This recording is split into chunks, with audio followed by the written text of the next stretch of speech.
here in Animal Kingdom and about to head over to the Caring for Giants tour. This is something I've wanted to do ever since I heard of it, and I'm really excited that today is the day. We have the 9 o'clock tour, which is exciting. It was a little bit stressful to get all our ducks in a row to get in because there's a lot of people who show up here early in the morning, plus just being us and 3 teenagers, but we made it. We're here. We're heading over. So when you get here, what you have to do is you have to go all the way back to Harambe Village. There's like a little kiosk, if you will, right outside of where you enter into Kilimanjaro Safaris. That's where we're heading now. So this is where you go right here, the Curiosity Animal Tours. Right here is Kilimanjaro Safari, so it's really easy to find. So exciting. And we have 11.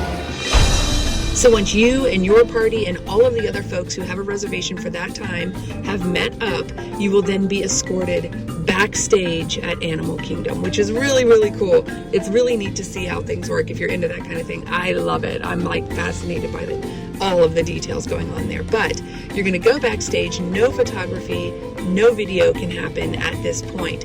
So you're going to trek your way all the way through the parking lots and areas till you get to your expedition vehicle, which will sweep you and the rest of your party off into the very far back areas.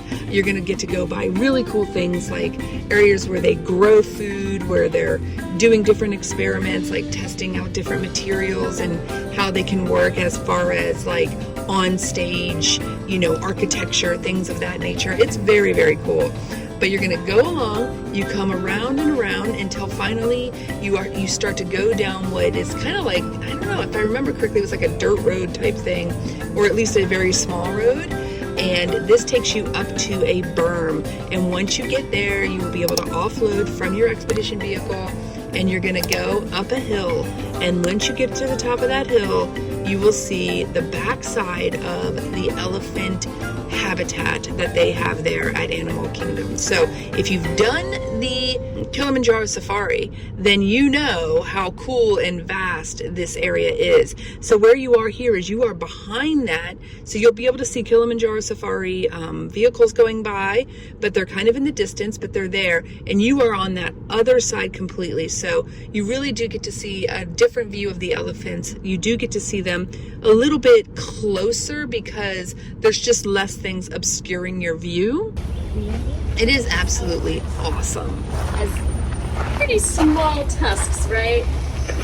Mm-hmm. So when we have tusks, that's one pretty easy way we can identify which elephant is which. This elephant has tiny, tiny tusks. So this is Luna. Luna is one of the younger elephants that we have. Her sister Stella is our youngest, and Stella is 6. She's got those tic-tac tusks, so that's how we recognize her. Luna. Like hang around this with a top towel. Their feet are actually super emboldened.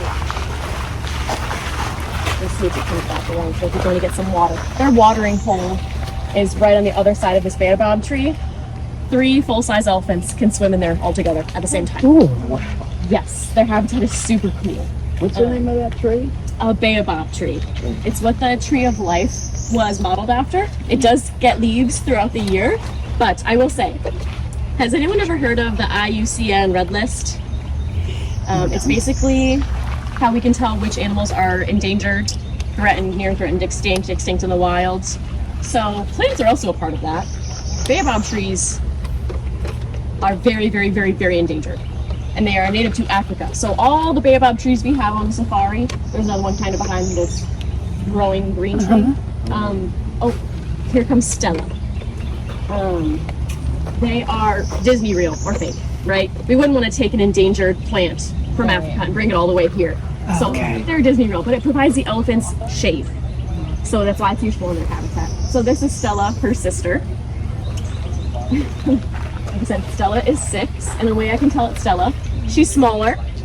And if you look at her tusks, they're a little crooked, which is very cute. It's even cuter because Stella's dad is Mac. He's also got crooked tusks.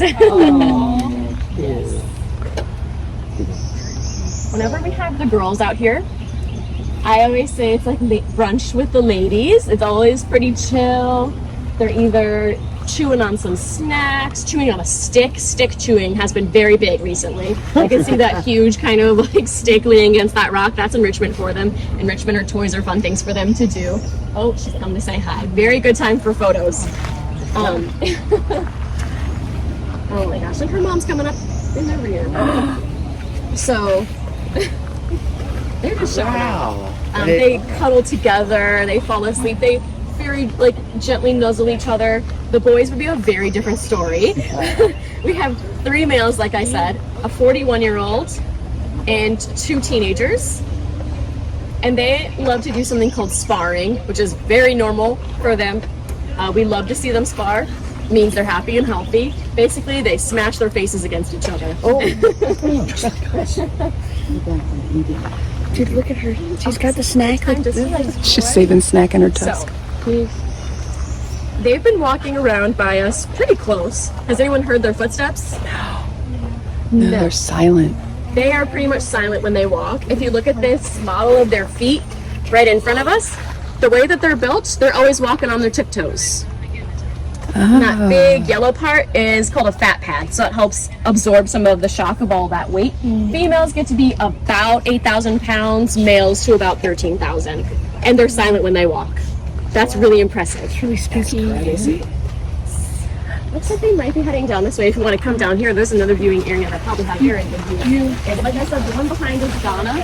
Donna's doing one of my favorite things, which is tuck snacks up in her tusks. Yeah, she's got a little bit of snacks. See her stored snacks? Together, moving apart, leaving, coming together.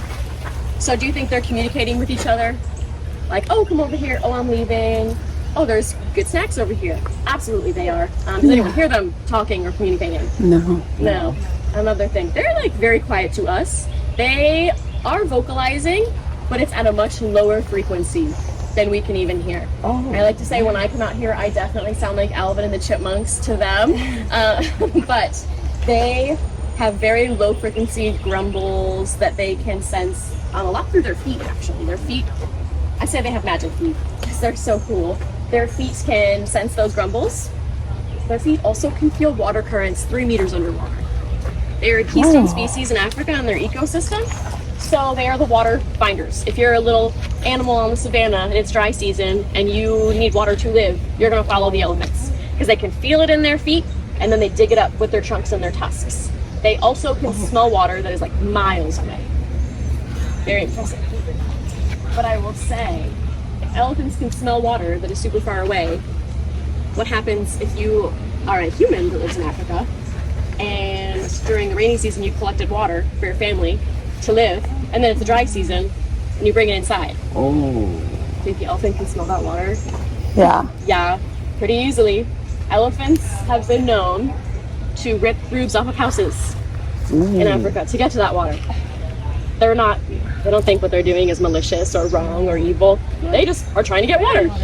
They drink about a bathtub each of water a day. So when we look at elephants, it's always like, oh my gosh, right? They're so beautiful, they're so majestic. We feel so lucky to see them.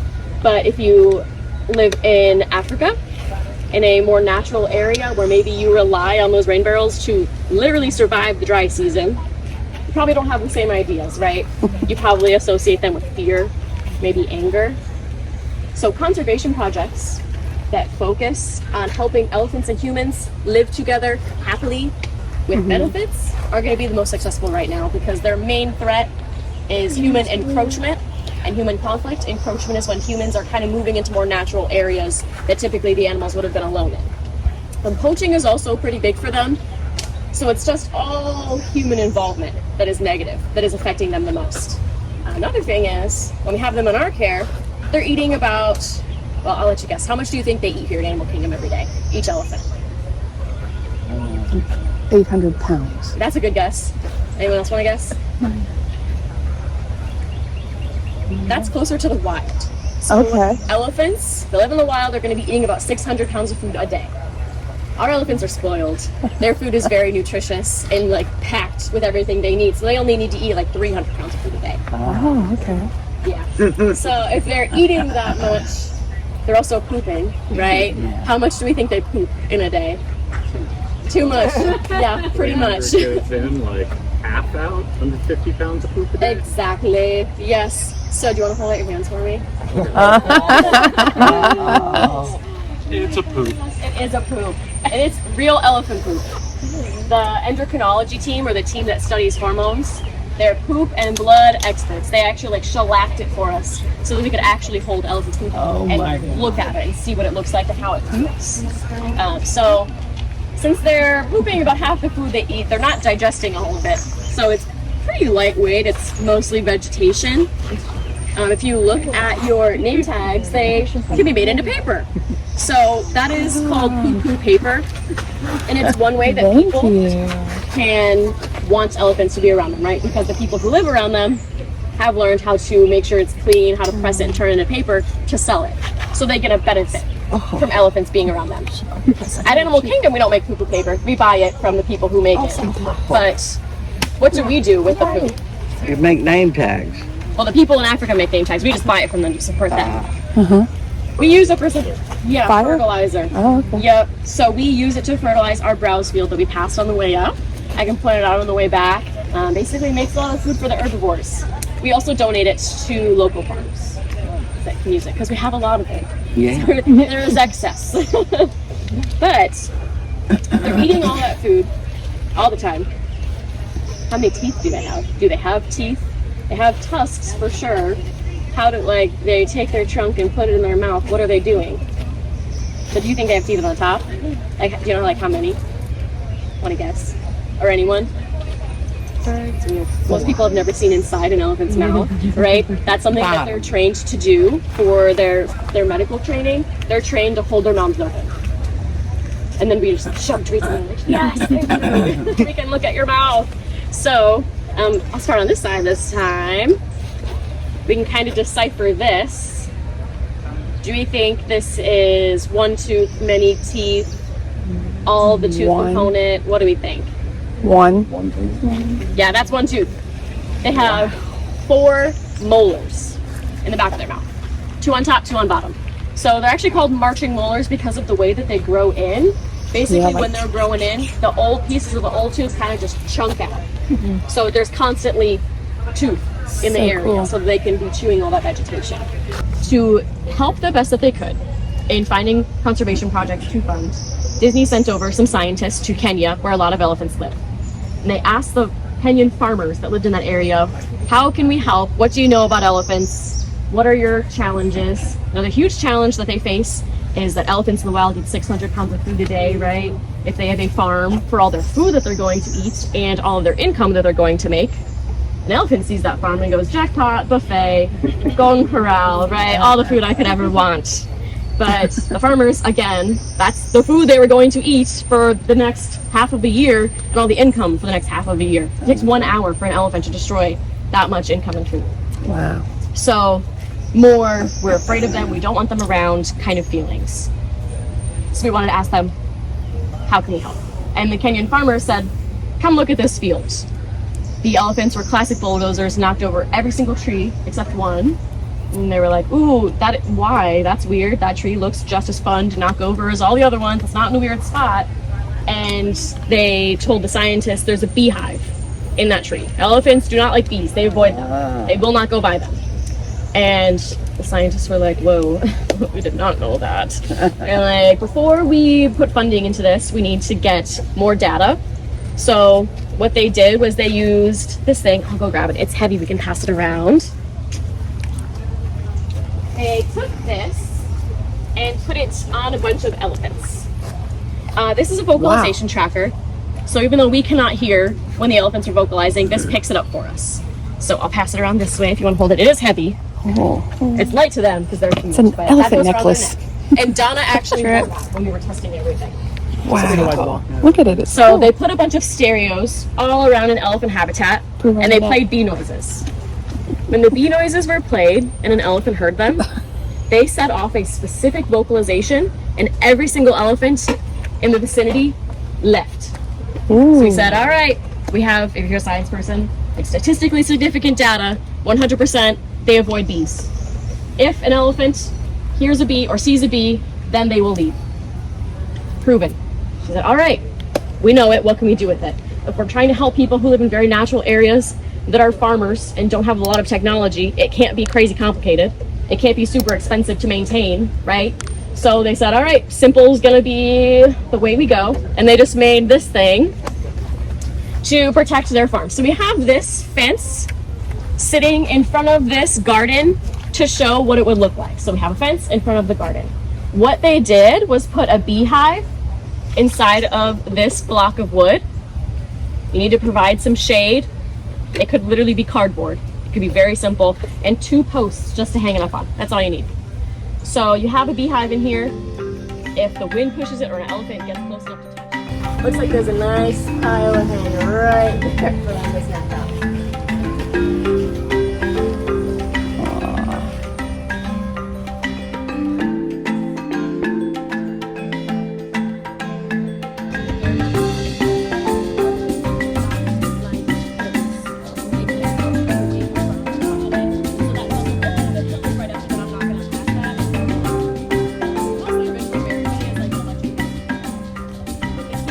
Okay, so today we got to do something that I've wanted to do for so long, and that was the Caring for Giants Elephants Tour over here at Animal Kingdom. Let me get started. Okay, so first off, I'm going to try to edit this all together as best I can, but I thought it'd be good to explain everything while it was still fresh in my mind. And the tour guide was incredible, but you know, you try not to be obnoxious that you're recording, and so I don't know what the audio is going to be until I get home. So I thought, you know what, I'm going to share all my thoughts before I forget them. But I will try to include as much from her as possible. I will say they do encourage photography. They do encourage video, as long as you don't do any of it backstage, which we of course didn't, but it was a wonderful experience. So let me just start off with the beginning. So you're going to meet over at the Harambe Village. You're going to go all the way to the back near the Kilimanjaro Safaris, and you're going to meet up at the little kiosk that's like the Curious Animals tours or something like that. You're going to get over there. They get you all signed in. You do need to bring an ID. You do need to sign a waiver. So be sure that you have someone responsible who can do that. If you have kids with you, that you have someone who's okay with signing that waiver. But then as everyone gathers, then you're going to go backstage. You're going to do a little bit of a walk, but then you do get in a vehicle, which is like a commuter, not a van, like a larger, I don't know, hard to say, bus, but not quite a bus. They do require you to wear your seatbelts, so you're up in there. It is nice and cool and comfortable in there. And then they drive you around, and you go through a lot of really cool backstage areas. Some areas you can even see some animals in. And then you make your way over to what ends up being the backside of the safari, the backside of where the elephants can be. They do not guarantee that the elephants are going to be out there, guys, so know that, okay? The elephant tour and the rhino tour are quite different from what I hear. But we got lucky. We had Miss Donna and her babies Luna and Stella. They were out there, so we got to enjoy them and learn about them. While we were learning about the core of this tour is really about conservation and about the ways in which Disney and other efforts around the world have come together to support elephants and how they live in their natural habitat and the interactions with humans through education, through means like supporting farmers, water, all of these things to help them. And so you learn about all of this, and it's actually really, really cool and fascinating. They do a very good job. So this is not about how they, like the husbandry of caring for the elephants at Animal Kingdom. So just in case you're, I believe the rhino tour is a bit more like that. And of course some conservation and stuff, because rhinos, like, let's be real, right? But anyway, it was really cool. So you get there, then you get out of the van, you go up to the top of this little like ramp, which is fully handicap accessible. If you're in some sort of ECV or something like that, the van and the ramp to get where you're going, completely accessible. And from there, we learn about whatever elephants that we're actually able to see, including like how they walk, what they tend to do in a given day, a little bit about their interrelationships, just kind of like fun anecdotal stories about the actual elephants that we're seeing, if you see any, right, at the time of day that you're there. And then we moved a little further down. We learned about things like their teeth, their weight, a little bit about how much they eat, a little bit about the feeding. So it sounds like husbandry, but it really wasn't as much. It was really just kind of like fun facts about the elephants that live at Animal Kingdom. And from there is where we really started to dive into things like, when talking about water, talking about, for instance, how elephants, crazy, can like smell water from like forever away.